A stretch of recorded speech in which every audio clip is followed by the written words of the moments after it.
Hey Crime Salad listeners, and welcome back to another episode of Crime Salad, where we give you true crime stories every week. I'm your host, Ashley. And I'm Ricky. And this week's episode is a bit different from what we usually do, but we felt it was an interesting one to cover. Her story was recreated in movies that you may have seen or heard of. This is the story of Anneliese Michel. A young girl living a life like most children do. However, she was growing up in an extremely strict Catholic home, and her mom was in full control of really everything she did and everything her siblings did. And her dad was more of a laid-back type.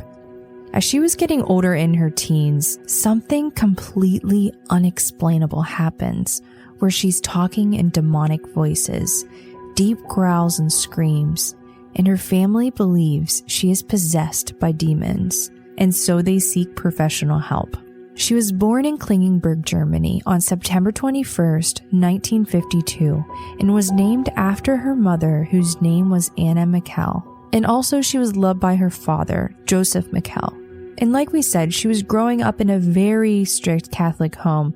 They attended church multiple times a week, along with her three sisters, named Barbara, Gertrude, and Roswitha. Her and her sisters were taught to atone for their sins. Now, this was taken to an extreme level, where it was known that Anneliese would sleep on the floor to atone for the sins of drug addicts that would sleep on the ground at the train station. In 1968, Anneliese was now 16, and while she was in school, she had an episode where she passed out and woke up very disoriented. It was strange because this was really the first time anything like this has happened before. But while this happened at school, she didn't think much of it. She kind of laughed it off. But later that night, she was feeling pressure on her body, like something was pinning her down on her chest. And she was aware of what was happening, but had no clue exactly why or what this was. 11 months after this, in 1969, Anneliese was now 17, and she was experiencing the same type of thing twice in the same year, and she was worried and wanted to get checked out. And her mom was worried as well and took her to the family doctor. The doctor's name was Dr. Vaught, and he met with a neurologist, Dr. Luthi, where he ran an EEG test. An EEG test tracks and records brainwave patterns, but all the tests came back normal. It was believed that she was having signs of a seizure. The next year was 1970. She had a seizure on 3 different occasions. So doctors prescribed her an anticonvulsant medication. And then fast forward to 1972, the same episode was happening again on 4 different occasions.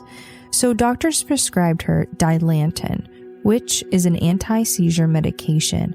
And at this time, another EEG test was performed, and the results came back normal with mild irregular patterns, but still not giving the reasons for the symptoms Anneliese was having. Now, the seizures that she was having were few and far between throughout the years. However, she was diagnosed with temporal lobe epilepsy. And what's interesting is the temporal lobe affects sensory perception, memory, and emotion, which is the same area that is affected by seizures. And some patients that experience these seizures claim to have hallucinatory experiences. In 1973, Anneliese fell into a deep depression, and she was thinking about taking her own life. Things were really tough for her. She was starting to have hallucinations of the devil when she was praying, and hearing the devil speak to her saying rotten hell and other disturbing things. Which this was very alarming and very frightening for her. And during the same year, she started college at the University of Würzburg. And it was around this time that she first asked for an exorcism and possessed by the devil. It's believed that she started to see things like devils dancing around, but the local priest declined her request twice, saying that the bishop needed to approve all exorcisms before they're performed. Things were getting much worse with Anneliese's behavior. She was becoming very worried, and her family was too. And at this point, they were getting more and more worried because Anneliese was praying obsessively, and she was doing over 600 genuflections a day. A genuflexion is where you bend to the ground on one knee to pray, and a double genuflexion is where you get on both knees. But when Anneliese would do these, she would slam her knees into the ground and pop back up and slam herself onto the ground again. She was doing this obsessively over and over all day long. And this created a type of wear and tear on her ligaments. She caused the ligaments in both of her knees to rupture, and it was almost like she was losing control of herself at this point, ripping off her clothes and just doing really disturbing things like eating spiders and coal. She even bit off the head of a bird, and for 2 days she got under a table and barked like a dog. She then urinated on the floor and licked it up with her tongue. She would scream for hours on end, just screaming over and over and over. Now, obviously, we don't often hear about exorcisms being performed in the news today, but there's actually a growing request for them today. But this was pretty unusual for the 1970s. There were only about a handful of priests who would actually perform an exorcism, and if they did perform them, it was usually done in secret, which is exactly how Anneliese's was. And probably another reason we didn't hear about them much in the news, especially in Germany. In 1975, Anneliese was asking for an exorcism, but before an exorcism can be done, it needs to be approved by a bishop. So first she was seen by multiple priests, and they all believed that she was most definitely possessed by demons. She had a darkness to her and would avoid looking at any religious imagery. It would not drink or touch or even go near any holy water. A priest named Adolf Rodwick, he was a satanic specialist of sorts, and he never actually met Anneliese, but specialized in this kind of thing. And he believed that she was possessed by demons and that the seizures she was having was a clear sign of this. And it was something he believed could not be helped by medication, so an exorcism was really the only treatment that he recommended. And Anneliese's parents agreed completely, and they committed to only relying on religion and faith, trusting their religious beliefs and the priest who convinced them that their daughter was possessed by demons. The exorcisms were performed in accordance with the Roman ritual. This was basically a priest's service manual that contained the only formal exorcism rites sanctioned by an established church. It was first written by Pope Paul V in 1614, and something that I found interesting is the book makes a point to caution the priests to only use an exorcism on those who are actually possessed, and not just the mentally ill. So when the exorcism started, the first one was performed by Pastor Alt and Father Renz. The first one was on the 24th of September in 1975. They held 1 or 2 sessions a week in total, and Anneliese endured over 67 exorcisms over a 10-month period. It was a really long, dedicated process, and it was exhausting for everyone involved, and I could only imagine that it got really disturbing at times. They recorded some of the rituals, and the audio recording is available online. However, it's in German, but we did come across a few that had English subtitles. And honestly, they're pretty hard to get through, and what she went through is extremely awful, and I think with just all the pop culture references that we often see in movies and television, it's pretty easy to make light of the matter. But listening to these recordings really opens your eyes to the condition that Anneliese was in. And it really does make you question if she was actually possessed. And what's worse is if she wasn't actually possessed, this really shows just the extreme mental illness that she was suffering from. Like, she was in an awful state of mind, if that's the case. So in total, there were about 43 recordings, making up for about 42 hours in recorded footage. And in the tapes, between the talking, Anneliese would growl, make these deep throat gargle noises, swear, scream, and just kind of go nuts. It's terrifying to listen to. And you can kind of just hear everyone kind of focusing in on Anneliese. And she had to be restrained in order to comply. She would display an insane amount of strength in resisting the exorcisms too. She would violently just launch herself up against the walls and onto the floor. It was kind of nuts and not human-like. Photos from the sessions show Anneliese with big black eyes being held in a headlock with hands on both sides of her head. Her mother is even shown restraining her in some of the photos, and at almost all times in all the pictures that we see, Anneliese is either tied up or chained down. After seeing these pictures, it's really hard not to notice how different she looks compared to the pictures that were taken when she was healthy. And you can see these on our website. And during the exorcisms, Anneliese is voicing the demons that are inside of her. She was said to be possessed by 6 different demons: Cain, Nero, Lucifer, Judas, Hitler, and Fleshman. And something that I thought was interesting is that during the conversations between the priests and Anneliese, well, the demons that were in Anneliese, the conversation often didn't make a lot of sense. It was kind of just partial sentences that would taper off, and they didn't really go anywhere.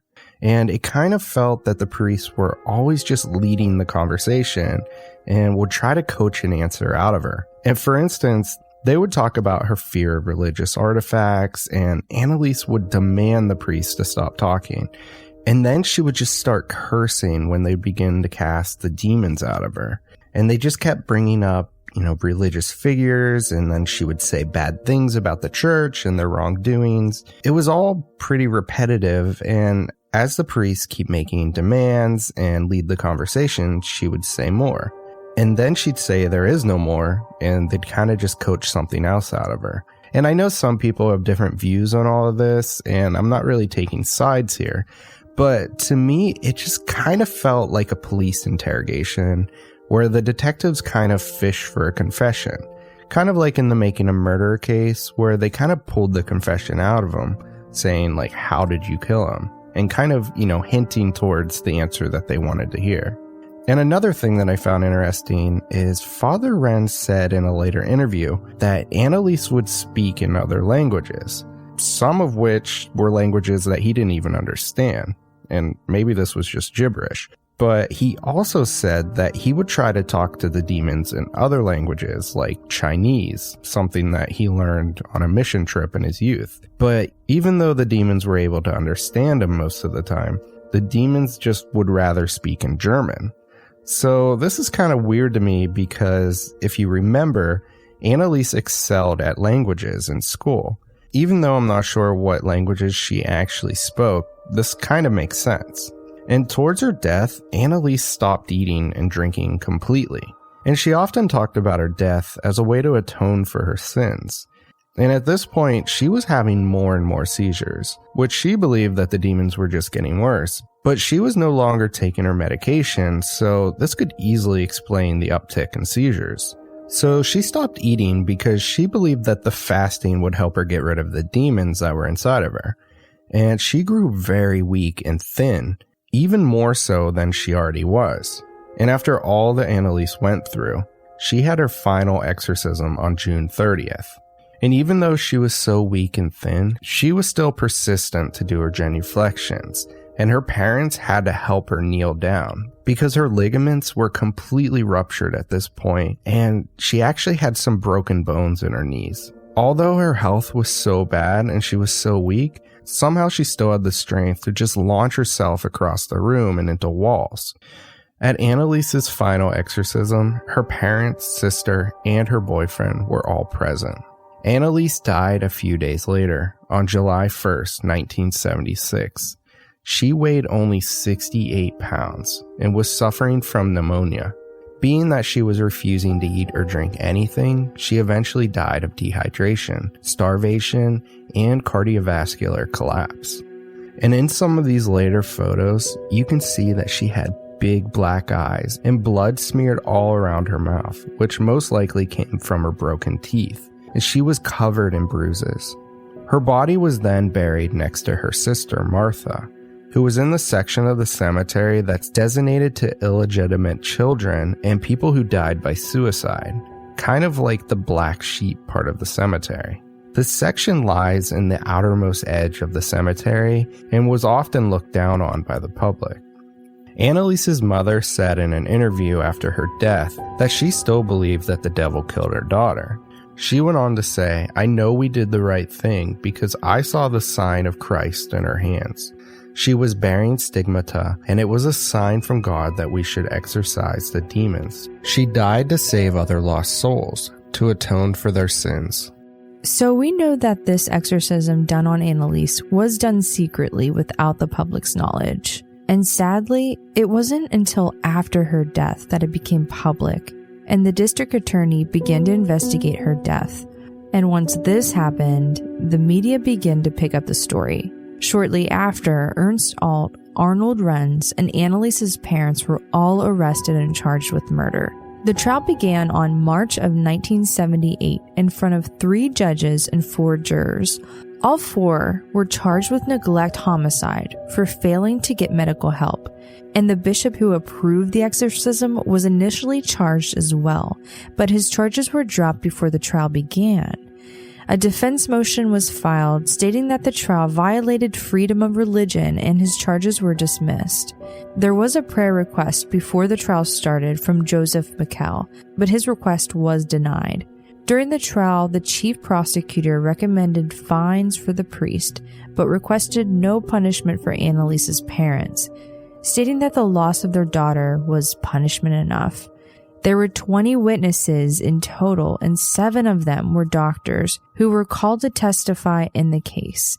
There were medical and psychiatric experts that testified that Anneliese was not possessed, but was suffering from the effects of epilepsy and the psychological effects of her upbringing.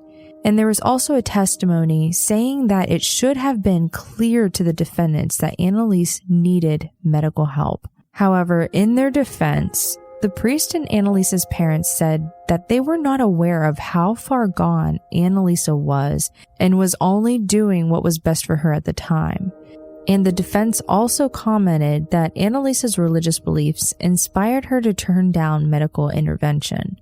And it's interesting that the judge even made a statement saying how he believed that if Anneliese would have gotten help just 10 days earlier, she would have likely survived, which echoed the medical testimony.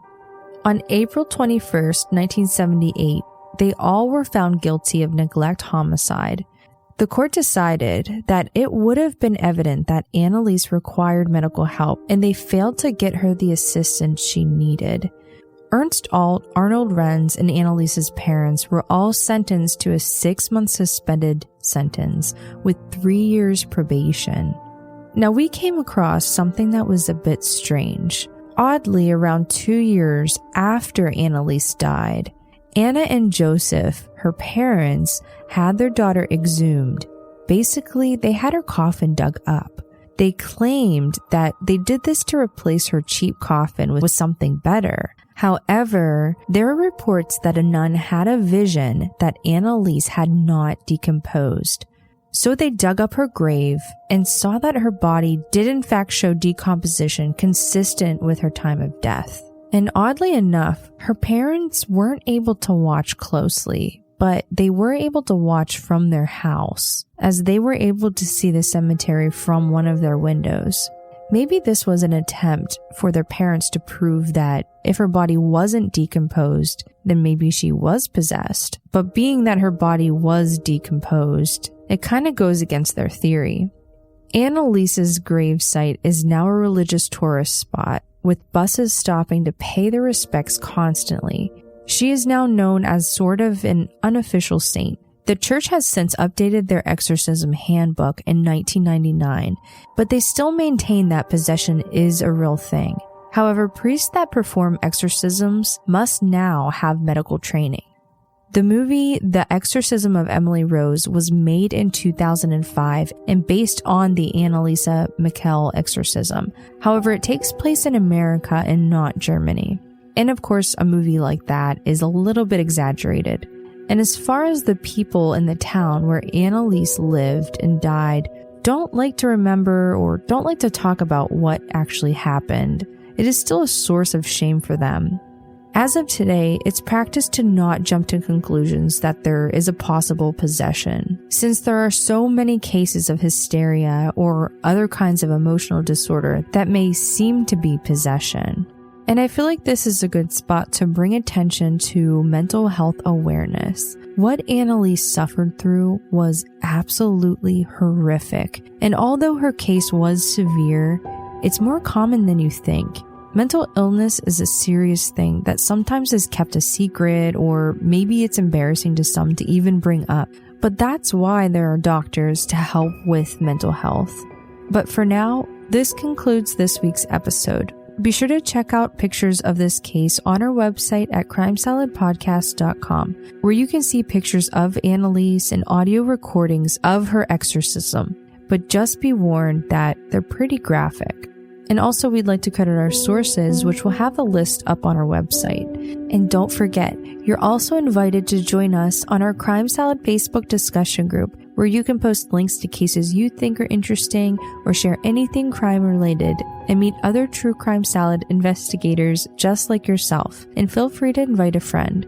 And if you would like to help support Crime Salad, follow us on Himalaya and write us a 5-star review on Apple Podcast or wherever you're listening to us now, so other listeners can get their hands on Crime Salad. Remember to follow us on Instagram and be sure to tell a friend about Crime Salad. Thank you all so much for listening. See you next week. Crime Salad is a true crime podcast delivering a healthy portion of crime. Crime Salad is a Weird Salad production. Are you kidding me? That was perfect. All the blood, all the pain.